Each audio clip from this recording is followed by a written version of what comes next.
No. So it does that so that if I'm looking at it, it's easier for me to follow what I'm doing if I see it and don't get confused. And then when it uploads, it flips. Okay. Sorry. So if you're from the video lecture, all I did real quick is I was going a refresher over op amps, which were inverting, non-inverting. They have an associated gain. We have a bridge circuit, and we want to interface to it, right? Okay. Bridge circuit is differential. So we need to build a differential amplifier. Now, the dumb way of doing this is we take an amplifier, we call 1 plus, 1 minus, and we plug it in like so. Right? What's that going to do? It's just going to smash it to rail, right? Because there's no feedback. So the real function of that is you're going to have to do something like give it feedback. Oh, yeah. Just guessing here. Good guess, by the way. Now, this actually works as is, because these guys will kind of act like the RG, right? And they're fine. But you get some weird loading effects. It's not really what you want to do. And then, but if you wanted, you could then drive this into like a BJT. And that could drive current, which would like turn on the light or whatever else you need to do, right? But let's instead talk about really the right way to design instrumentation amplifiers. Now, as with all things, there's this trade-off between how good it is and how much it costs, right? Just like our bridge circuit. If we want it to be more sensitive, we can throw more sensors in, but sensors are always more expensive than resistors. So what we want to do is if we want to minimize costs. So we're going to start with a simple differential amplifier. This one you probably learned about if you had 3120, but I will not assume any of that.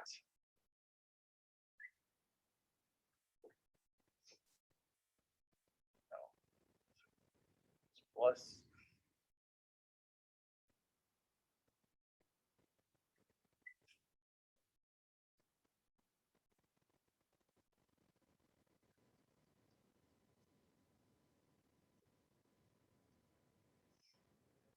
This R1, R2, R3, and R4. Okay, this is a difference amplifier, right? And so the input, which we'll call V plus here, is dependent on V2. V minus is dependent upon V1. And the goal of the amplifier is to make them the same, right? And that's where our gain is coming from. So we kind of have to combine a couple of equations in order to get what the output of this is, okay? So VO in this case is equal to, I'll do the full thing and then I'll simplify. R3 by 1 times V1.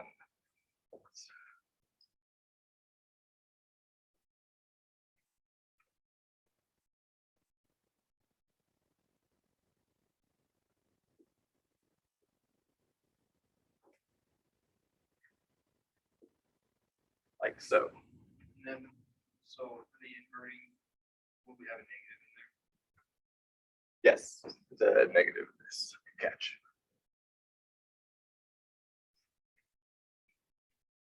So your gain is actually pretty good, right? Because you see the negative side. This does not look like the positive side, not really, right? But it comes from there. And don't worry, we'll get into a really messy derivation really soon that's kind of fun to do.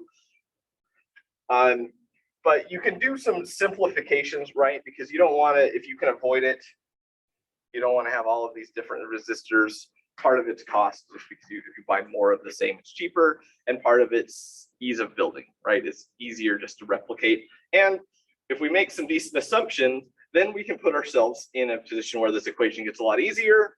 And if we say something as simple as R1 equals R2 and R3 equals R4, it simplifies down to this really nice equation.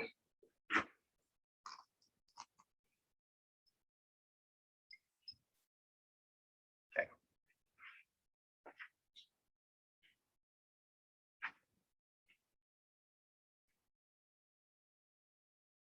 I'm actually going to write this over here because I'm going to need that later.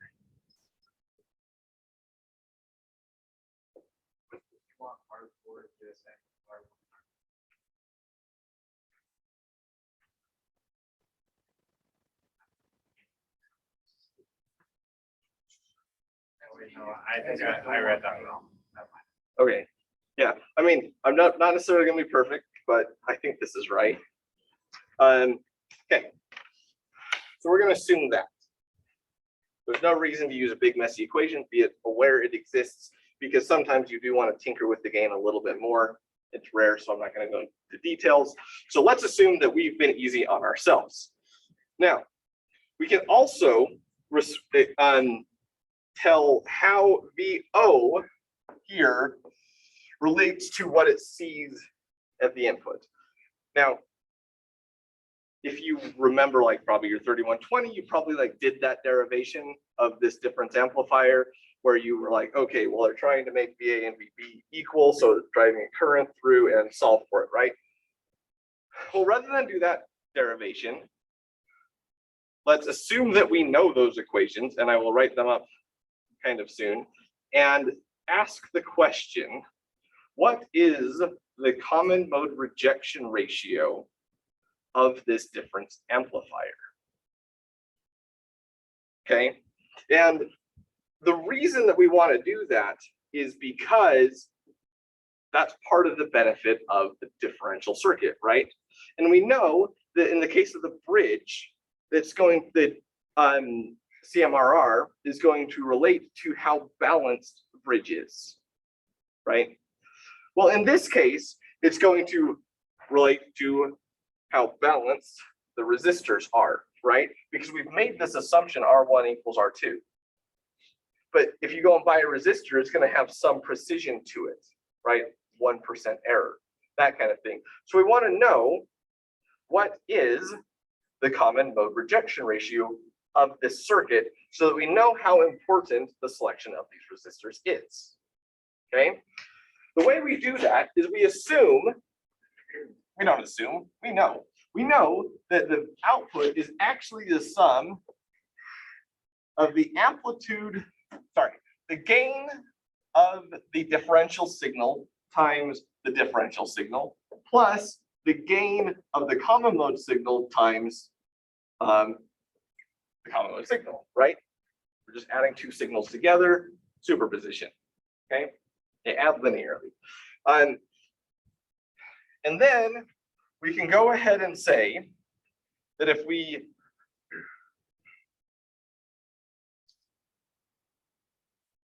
don't trust me on this, I will write up this big messy equation that proves it, but you can derive it yourself. VA is going to be this node, A, and this node is VB. Sorry, those are really little. And what we're going to say is that VA is equal to VCM plus VD by 2, and VB is equal to VCM minus VD by 2, okay? Does anyone need me to prove that? Okay. All right, so we're going to use this relationship because this common mode, right? So the intuitive explanation is that each of the inputs is responsible for half of the differential voltage, but both of them see the same common mode because that's the definition of common mode, right? And we want to know, can we make this go away at the output? Well, yes. So let's say, and I'm going to use like real resistor values to do this one, so that when we get to the end, it makes a little bit of sense. And I'm going to go ahead and write my assumption here. So we're going to go ahead and say R1 equals R3. Keep writing B's. R2 equals, does not equal R4. So I'm going to keep the derivation of the common mode rejection ratio simple. And I'm going to do that by assuming that only one resistor is mismatched. So whatever the sensor is perfectly in balance. All the other ones are perfectly lined up, but one of our resistors into our bridge is off by 1%. Okay. Sorry, not in the bridge, in the difference amplifier. So R2 is 10K, and R3, I do this, I want to make sure I don't R4. Oh, R4 is 10.1. Okay. So R2 and R4 same. They should be, right? That was our assumption here. Oh, shoot. 1 and 3. Sorry, I wrote this down wrong. You were right. I think. That's not what I was saying. Yeah, that's not what he was thinking. I think we. I'm sorry. I feel like mine would have been all right. Jacob, that's what you were saying. Let me make sure I do this one right. Because what one do we want to make sure? No, we don't want R1 and 3, do we? We want 1 and 2. You want R4. Is that what you had before? Sorry, what's that? Isn't that what you had before? R1 is equal to R2, R3. Yeah, Yes. I think that's the one we want. So these two are balanced. Those two are balanced. Okay. One and two are 1K. 1 and 2 are 1K. And R3. Yeah. No matter which one you put as your sensor, 3 or 4. Well, right now we're not considering sensor. We're going to assume that the sensor is over here in a bridge or plugged in. It's actually kind of an interesting one because you can actually use a difference amplifier as a type of sensor circuit if you replace the RF with the sensor. That is actually a viable common sensor type architecture, depending on what the type of sensor is. Okay, so then we're going to, I didn't write it up. There's this big messy equation that these guys come from that relates V out to VA and B, which is something like, I kind of write this up to make you guys get it.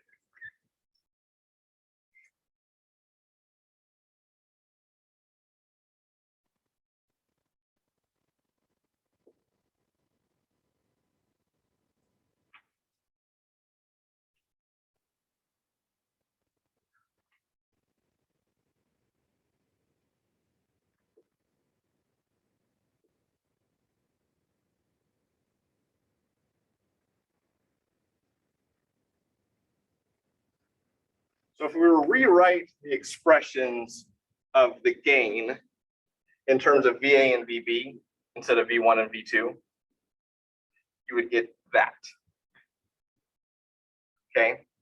And so what we want to know in order for the common mode rejection ratio to work is we're going to use a combination of this equation, that equation, and just plug in the resistor values that we get here. And what we're going to be left with is VA and VB, right? So I've given you all of the resistor values. And so if we plug those all in, this term, well, it's going to end up being nice and simple as, oh, I have to give you one more value, I think.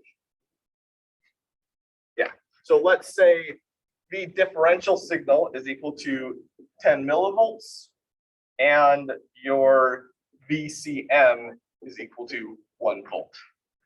Now, it shouldn't matter too much what your VD is, but it's actually, well, that's not quite true. You'll see why it matters. But, okay. If we have R4 by R3 times VA, we should hopefully get 10 point, where did I write that down so I don't have to do the math for you guys, 009 VA minus 10 VB. if someone wants to plug those numbers in, I mean, sometime to make sure I wrote this equation down, you can. You don't need to know this equation for the test or anything, so don't worry about that. I just want to use it to illustrate common mode rejection ratio, because I'm sure you guys have heard the term, right? Have you ever discussed where it comes from? See, it would surprise me if you did, because generally they don't, but I don't know this. Dr. West is really good at what he does, so maybe he does. Then we want to use the VA and VP equations that we have here, because we're going to try and figure out VCM, okay? So that's how we're going to get VCM into the output voltage, right? So what you end up with is that 10.009, and we rewrite VA so that we can replace it with, sorry, we don't have to rewrite it. We have VCM plus VD by 2. And then we're minusing 10 of VCM. VB is minus.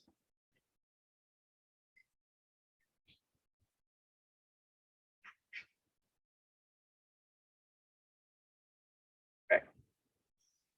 Which the 10.09 gets the VCM here, 10 VCM here. So I have left 0.009.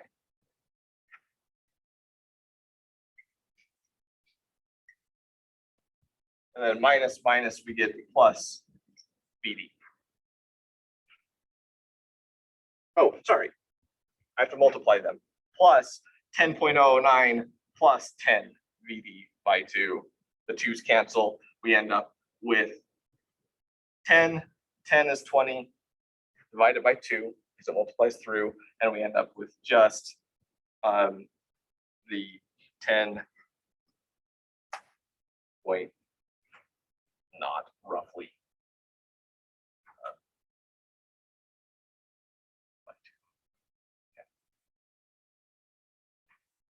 Well, what's nice, this is VO, right?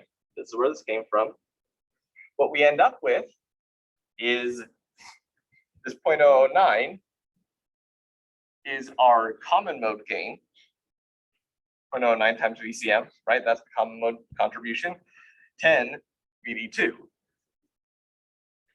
That's our differential gain. So we have very tiny gain for the common mode. This is resulting from a 1% error there. And it starts to feel like maybe we're fine. So in an ideal op amp, what is the common mode rejection ratio? Infinite. Given this, what is the common mode rejection ratio? Do we know how CMRR is defined? It's in decibels. Yeah. Are we good if I just like erase the circuit? We don't need it anymore, I don't think. Or it's the differential gain over the common mode gain. Correct. Just can't do the decibels for that. Okay. No, of course not. A/D by. Is it a power? Yes. Is that still VD over 2? I thought we canceled that. Oh. Yes. Okay, all right, that makes way more sense. Okay. If you want to super add. Yeah, it's 10.0045, yeah. 5. Let's throw it away and ignore it because we don't care. We're not deriving the VD, we're deriving VCM, right? That's what I want to highlight on this. Because it actually might matter to you guys, because if we're measuring very small signals, there's 60 hertz all around us, and we're mostly looking near DC for what we want. So it's hard to build a low pass filter that's going to filter out that 60 hertz. So what you're going to have to do is really low pass filter it with some decent common mode rejection, right? But anyways, if you go ahead and plug these two numbers in, you get something like 61 dB. It's supposed to be infinite.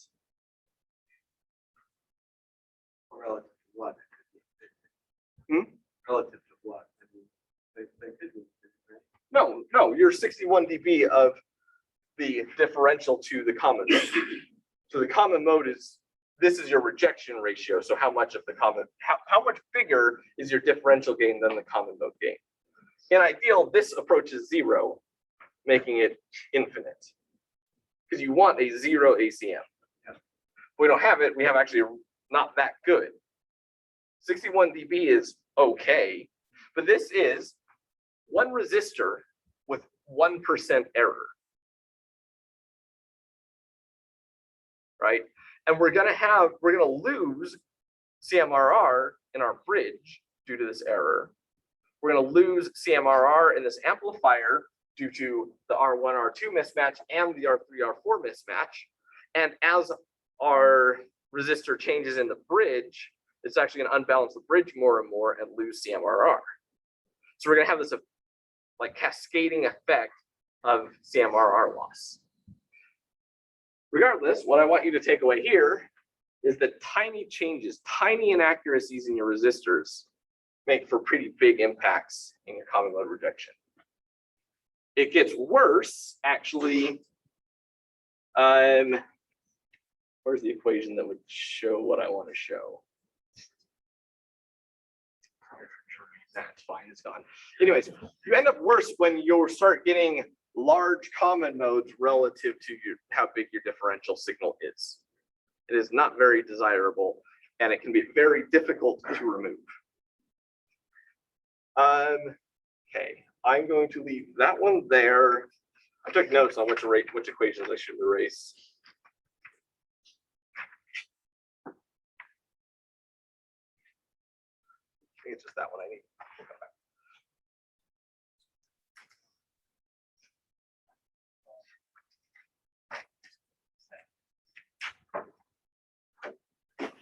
Okay. So that circuit that I'm going to draw over here.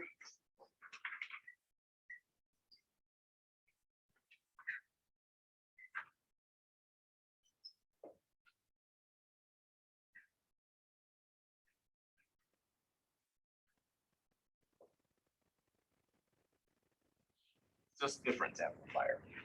This is a very cheap way to do a differential amplifier. It is not the best way.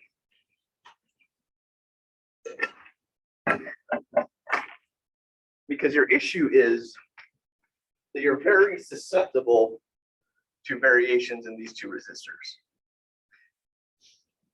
Now, kind of a brute force way is, and actually I was talking with one of the other faculty in here the other day who's kind of curious about this class. And he was like, why would you build, and what we're gonna talk about next is an instrumentation amplifier. Because what he always did was just throw two buffers at the input. Because what the buffers do is they can be used to decouple the input resistors from the input of the op amp. That's useful, right? You just do voltage followers. And that's essentially what we're gonna do. But if we're gonna throw two buffers in there, why not use them for more gain, right? We're gonna have these tiny signals anyways.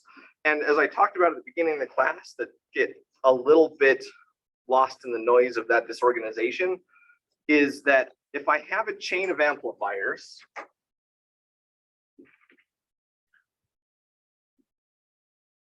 and this one has noise at its input, its noise will get gained up, but the signal is also gained up.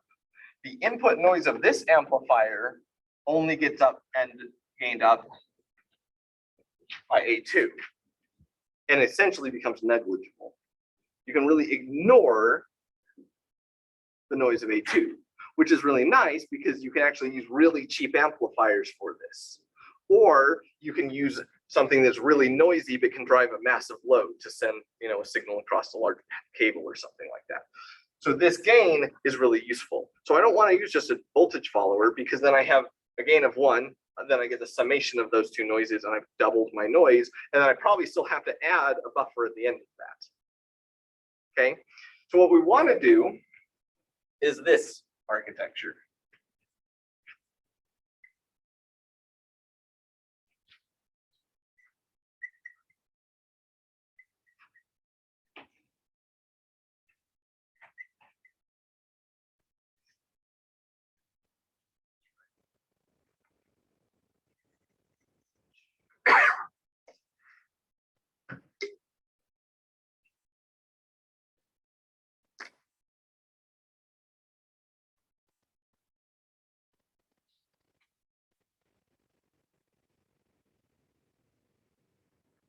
Okay.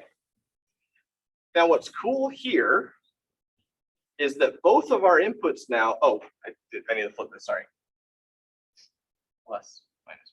Both of our inputs, V1 and V2, are going into high input impedance nodes, which in an ideal world means infinite impedance, right?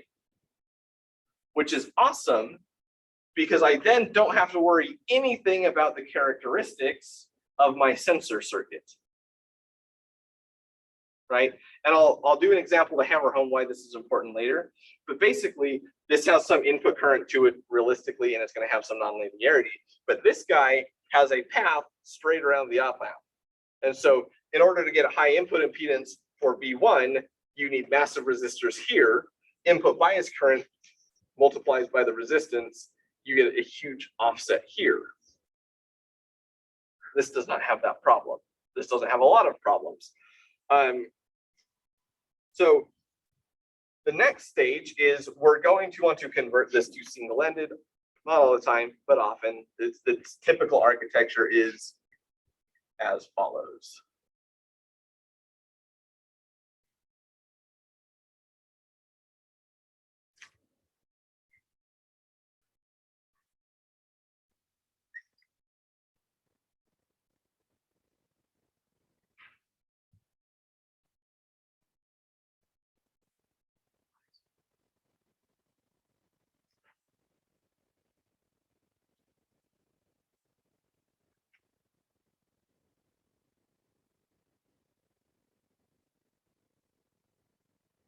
We just throw a difference amplifier on the output. So that gives us our second stage of gain. So we can throw a bunch of gain here and a bunch of gain here. This stage can be as noisy as it wants, essentially, because it has the gain of whatever this guy is. Everything's nice. We have all of our resistors are now decoupled from the input signal. So we have this wonderful common mode rejection ratio that is a result of it. Basically, what happens is that if you have a common mode amplifier, a common mode voltage applied to the input of this amplifier, then the voltage is on each side of this R1 resistor, okay, will be equal. And there's no current flowing through here. And that's nice because if there's no current flowing through here, there's no current flowing through these guys, ideally, right? Because they're the only path that they'd follow is here into that. And since you don't have current there, it would have to be here. So this is 0, that's 0, and you just end up with no current. And you might get, I mean, as long as the op amps are ideal, you have perfect common mode rejection ratio. But it doesn't really happen, right? These resistors are not perfect, the op amps are not perfect. But what's really nice is that when you go and buy an instrumentation amplifier, generally you won't have to build one of these. You'll just go buy one discrete package. They come to you in one little package, and all the resistors have been implemented in CMOS technology. And when they've been implemented on the same plate, which they have to be, the matching is extremely high. We're talking like 0.01% kind of accuracy on these ones. So you're no longer super worried about mismatch. The other thing that they'll do that is super common is they'll put these two nodes as inputs to the package, and then you get to choose R1. You actually get to set the gain of the first stage, which can be really helpful. And it'll be more helpful in just a minute. So those would be like precision op amps? Yes. Yeah. In the next stage, all those could be cheap LM741s. Yeah. Whatever we want. Yeah. And then you're going to pick, you're going to spend the money on here. You're going to want low input bias current, low noise characteristics, that kind of thing. That one almost doesn't matter because if this thing has even a pretty high IB, these resistors don't have to be very big because they're super precise, and then it's just the ratio. So even if you have a large IB, you can make that resistor small and everything's fine. There are issues in the difference amplifier if you make them small, because then you have no input impedance. Okay.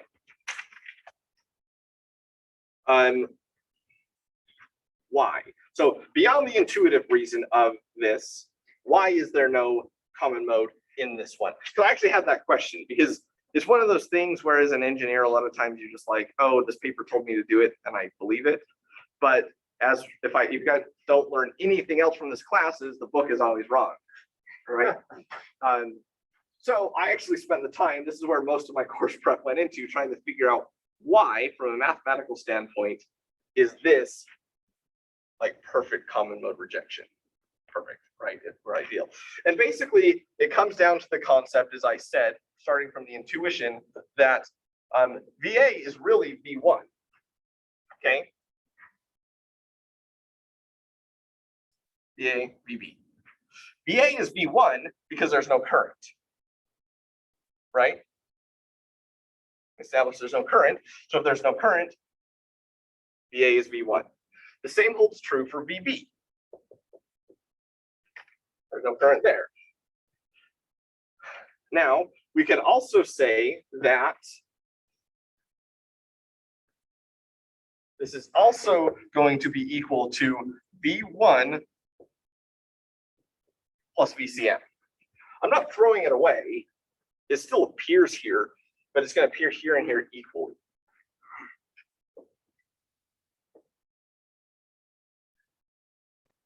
So if we say the current through IR1 is VB minus VA by R1, right? By definition.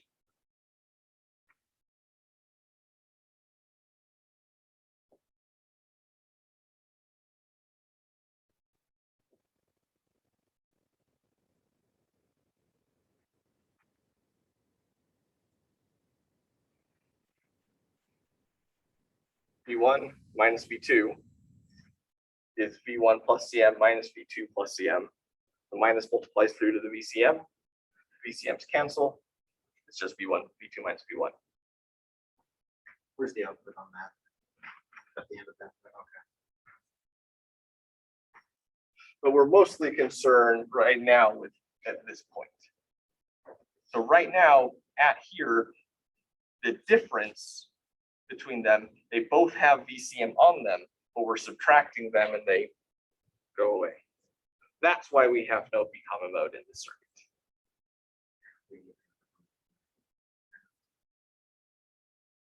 Okay. Now, the second stage is really just a common, a difference amplifier. And so your overall gain of this circuit then ends up being this.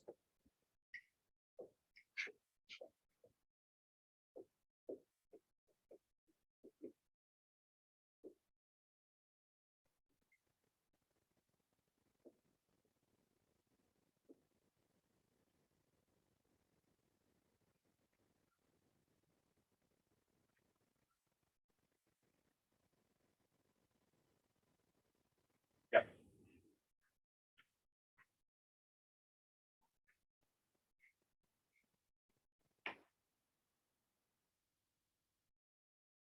Fix those ratios well, we can get massive amounts of gain without having to worry about gaining up our common mode too much. Okay. Do that here for a second. And I'm going to have you guys do some math now. So let's say that in this circuit, I have 100 ohm load. And in this circuit, I have 100 ohm load.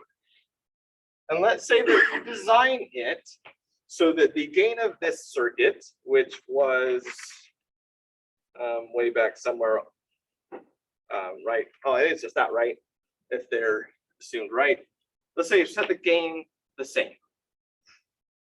Right, so it may take a little bit of work to figure that out, but I can go ahead and make that work easy for you because I did this.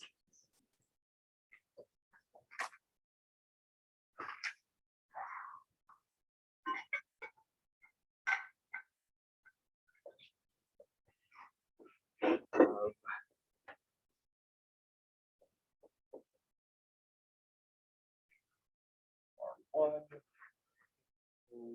this guy is going to be 2K. R2 is that one is going to be 1K. R4 is equal to 25K. And sorry, 25K. R3 is 2.5K. Oh, 2.5. Sorry.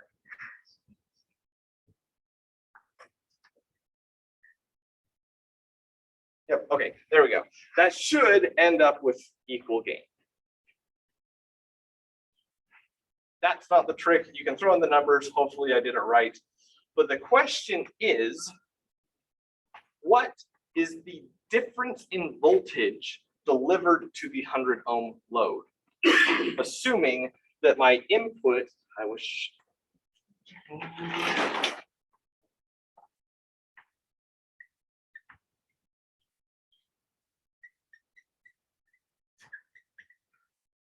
That guy is going to have V here, and their 500 ohms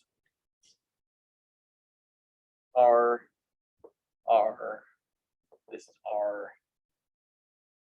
and then the sensor, RS, is equal to 510 ohms. So he's a little bit out of balance, not terribly so.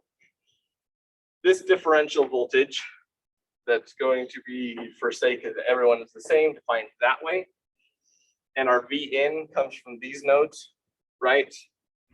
Let's say that our Vin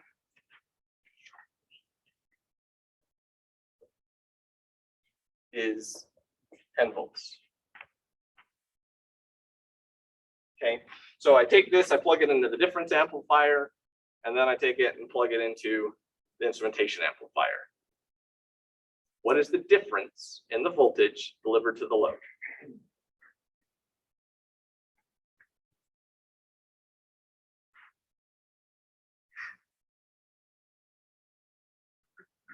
You want to think about why is it different? And then I'll answer that, and then I'll let you guys do the math. I want you to think about it for a little bit.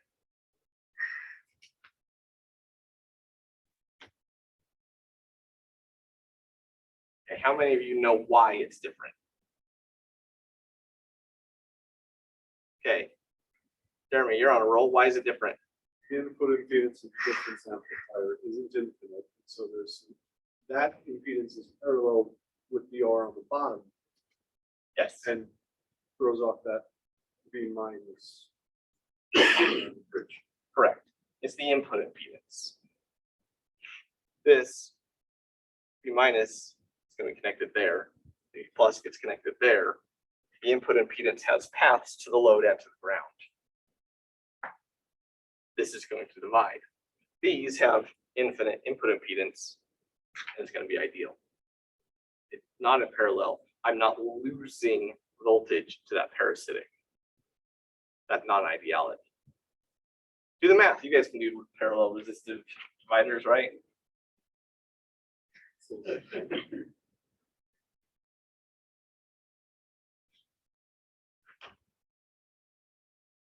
Actually, how much time do we have? How much do I have left to do? Oh, we're on time. Yeah, we can do the math.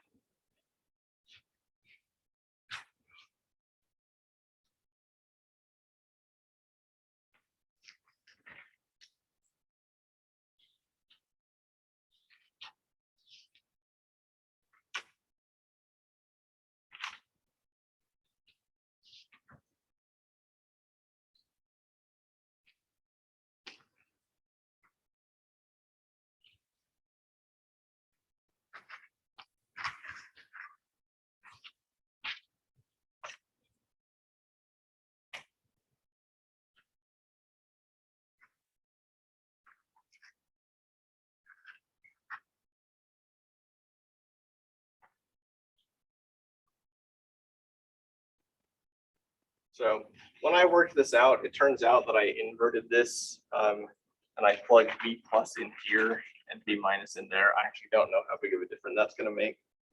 I think it should, I don't think it should make the difference should be the same.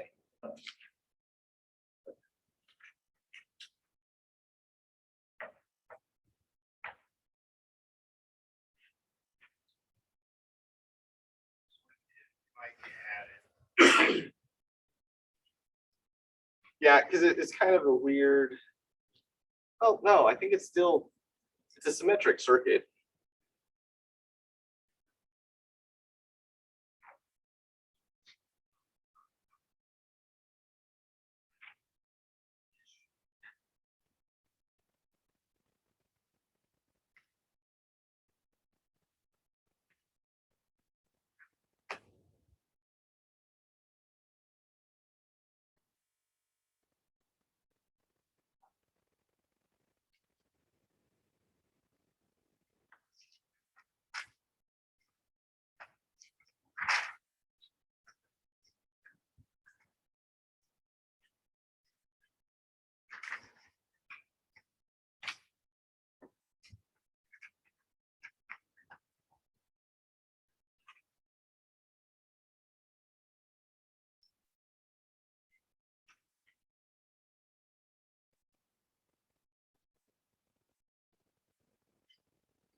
That's just the ideal situation, right? That's what you should have. Well, but that's not what you end up with. For those in the back can't see, I just wrote that what these voltages would be plugged into the instrumentation amplifier, which is just the voltage divider here and there. And then the difference between the two dB is the subtraction of the two. So it ends up being whatever 510 divided by 1010 is 50 millivolts. For dB. Oh. For 49. No, We'll round, is fine. right around.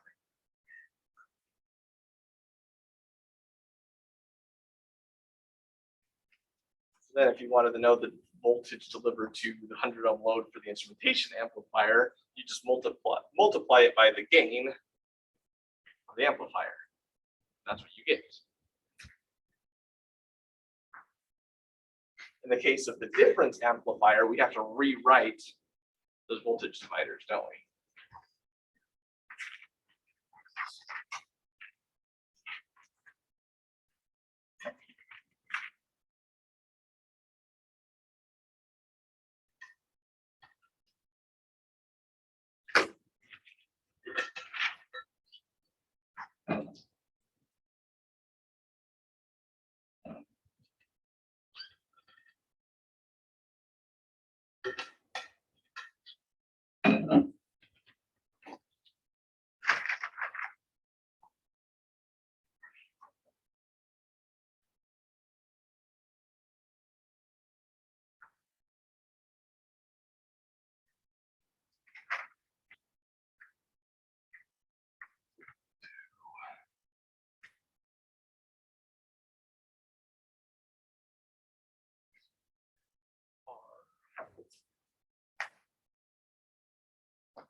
That node.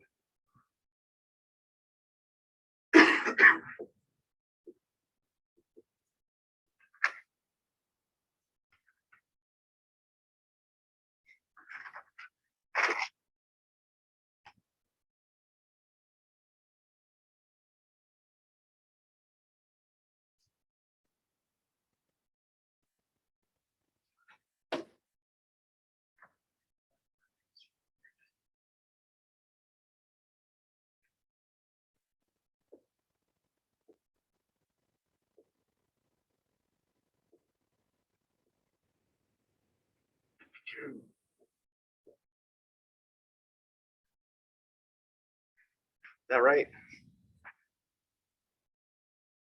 For V minus, which is that node.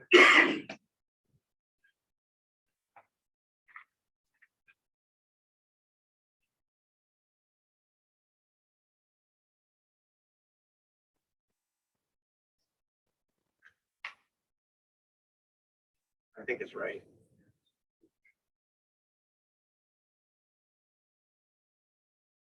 I don't actually have the answer to this one, so I don't know, but you guys, I assume, can check me on my op-amp with voltage divider equations. I think that's within your skill set.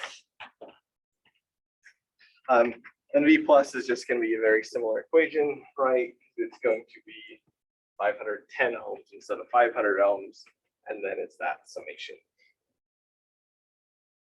So maybe a little rounding error on the way. I get 49 millivolts.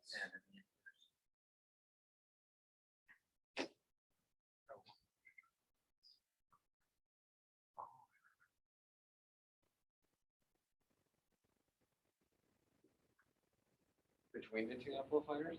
No, No, I hope not. no, between the left and right, Okay, I was gonna say. Okay, I got you. the bridge.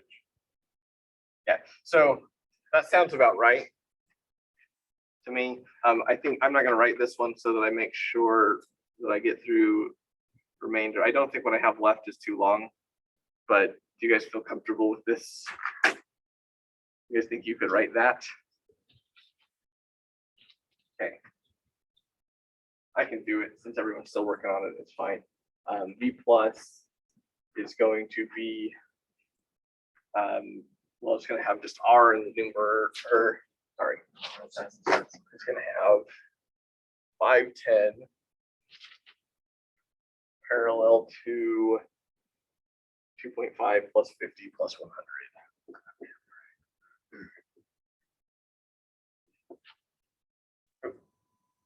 I need the K's in there. It's about 100K.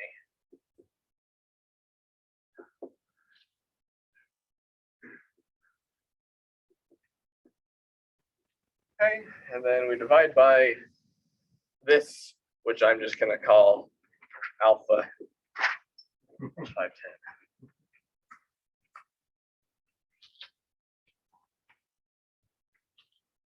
And then, of course, those are both multiplied by 10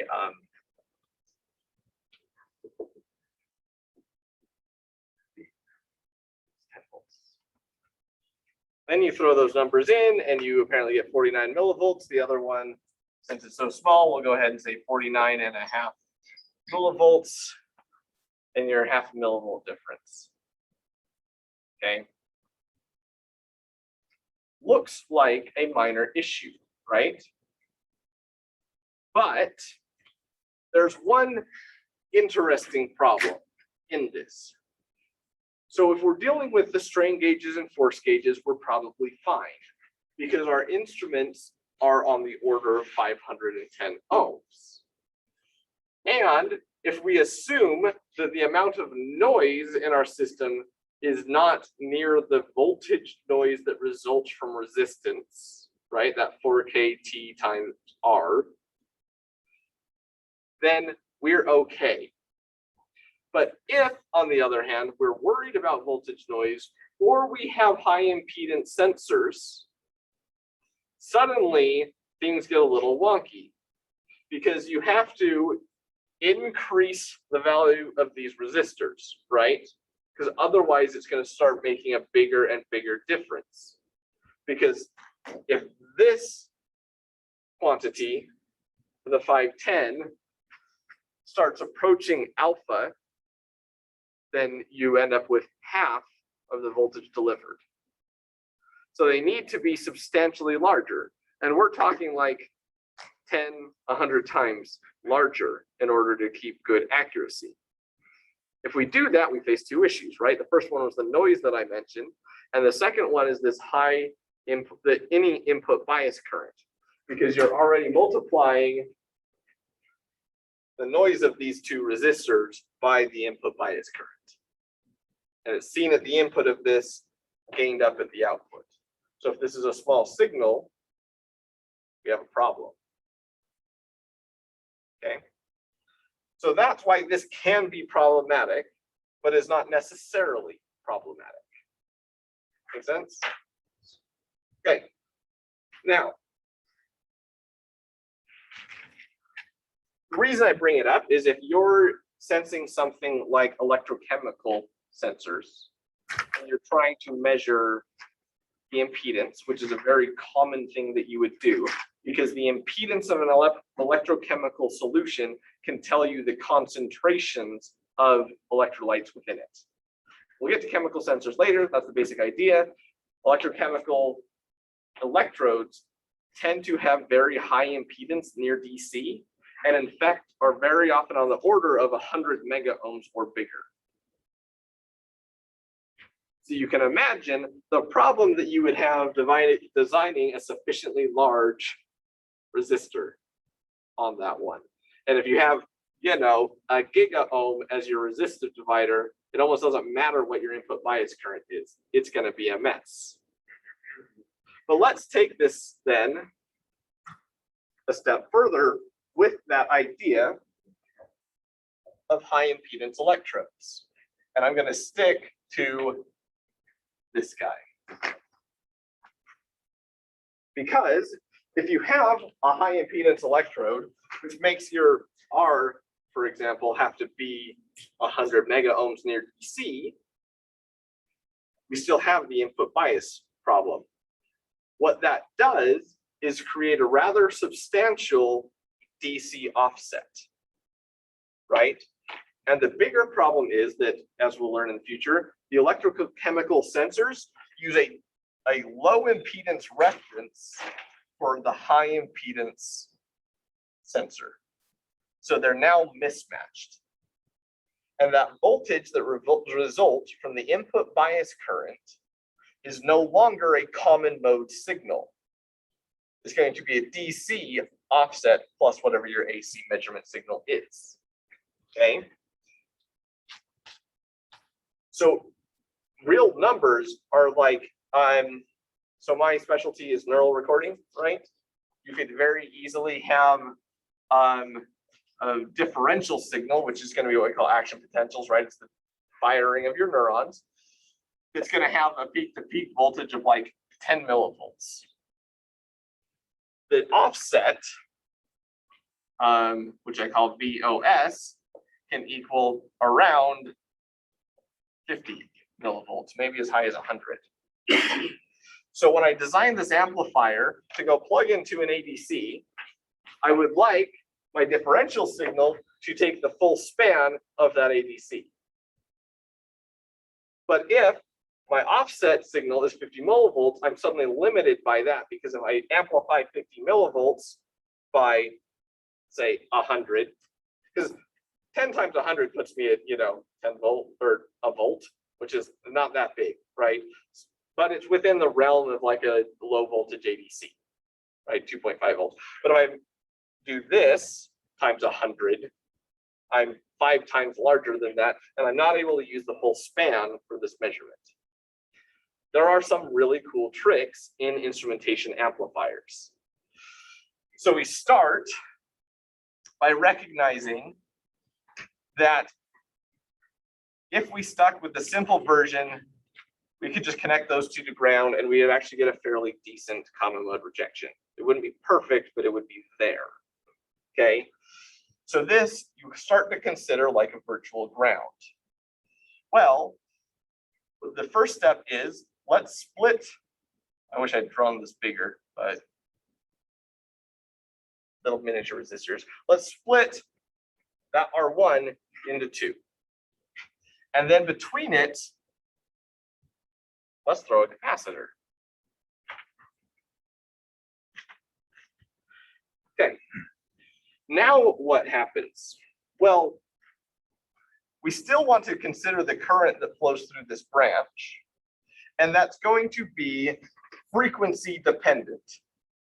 Now, because a capacitor has a frequency dependent component, right? And that means that, and I'm just going to write this real quick, sorry, I'm going to be in the way.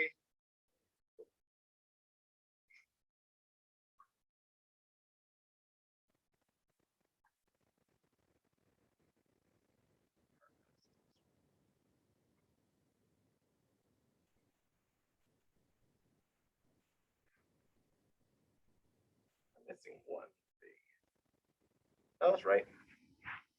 Right, it's the difference in voltage divided by the impedance that it sees.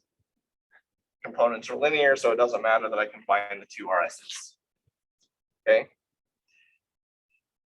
So what happens here is that as frequency goes to 0, this term goes to infinity, which makes the current drop to 0. This is the same situation as the common mode, where we were throwing away common mode. Really, we were passing it through with a gain of 1, right? This does the same. It's passed through with a gain of 1. But our differential voltage is still passed through with the gain of 10 or whatever we programmed it to. So what this is doing is creating a high pass filter that is designed to set the DC gain to 1. And now, at the output of the first stage, my VD is 10 times bigger, and my VOS is the same. Now we don't have so much of a problem, right? Does everyone follow that idea? Why does the VOS stay the same? So your gain is dependent upon this current. So there's no current. Yeah, so there's no current flowing through that, which means VA is equal to V1 because it wants to make this node equal to that node. It has feedback to do that. It throws it into balance. And so VA is equal to VD really by 2 times 80, my differential voltage, plus no gain for my, so 1, because there's no gain, it's just a voltage follower at DC, 1 times the VOS. It was the VOS just kind of a number. Yeah, so let's say V1 might look like a sine wave at, what did I say, 50 millivolts. And V2 is going to be the opposite sine wave at 0 volts. So you still have this wonderful differential signal, but I have a non-common mode, because common mode would be they both see the 50 millivolts. So this capacitor can eliminate it. Not quite eliminate it, right, though, because I'm still off by 100 millivolts. And so that's still actually going to limit how much gain I can do because I have to stay away from that rail, right? So instead of being nice and centered on that ADC, I'm pushing that rail and I still can't take advantage of its full scale range. Fortunately, we have a circuit component that can fix this problem. Does any of you know what op-amp circuit can be used to remove DC offsets? An integrator. You can just integrate, right? And as long as we do it correctly, everything is fine.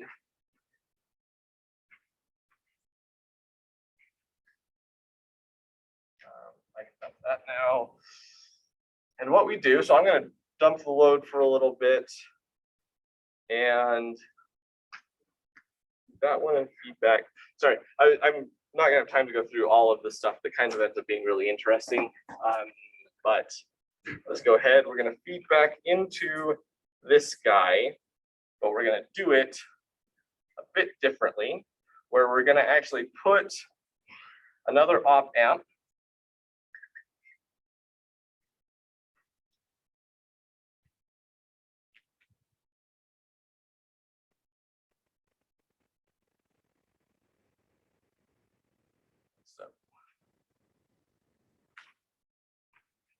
So now what happens here is this guy sits and looks at what's happening to the output voltage.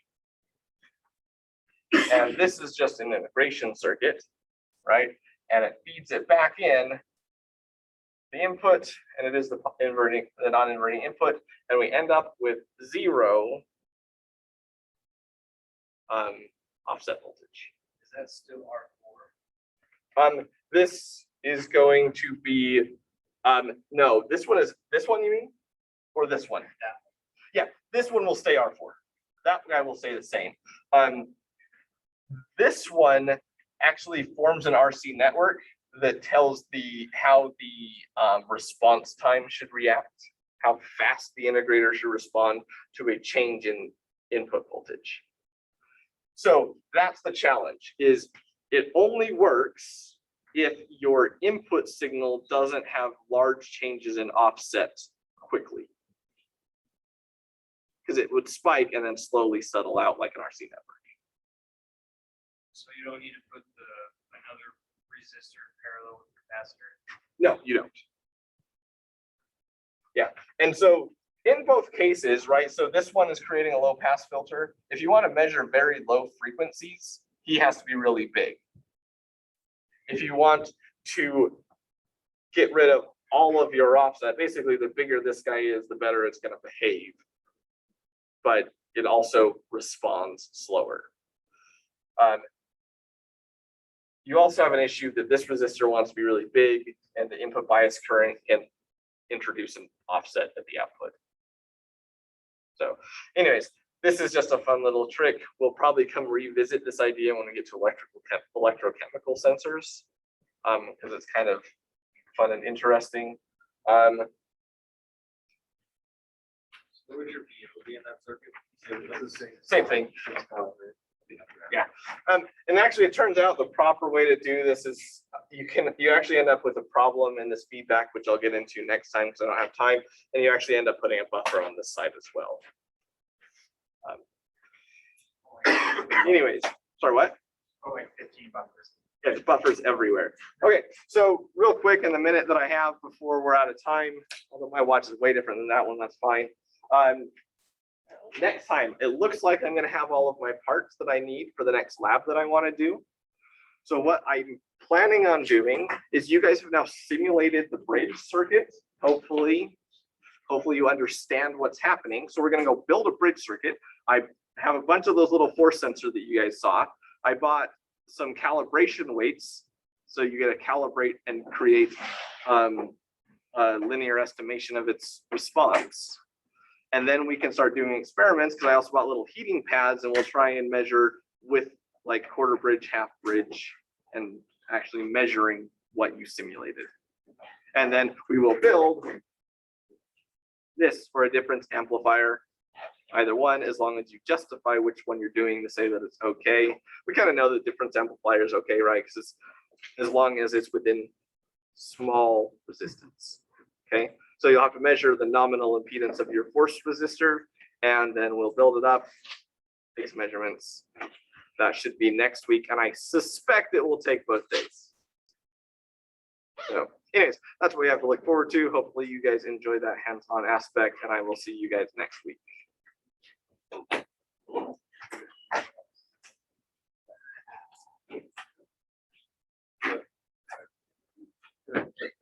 Let me stop my recording so I don't forget to do that. I see that early word. This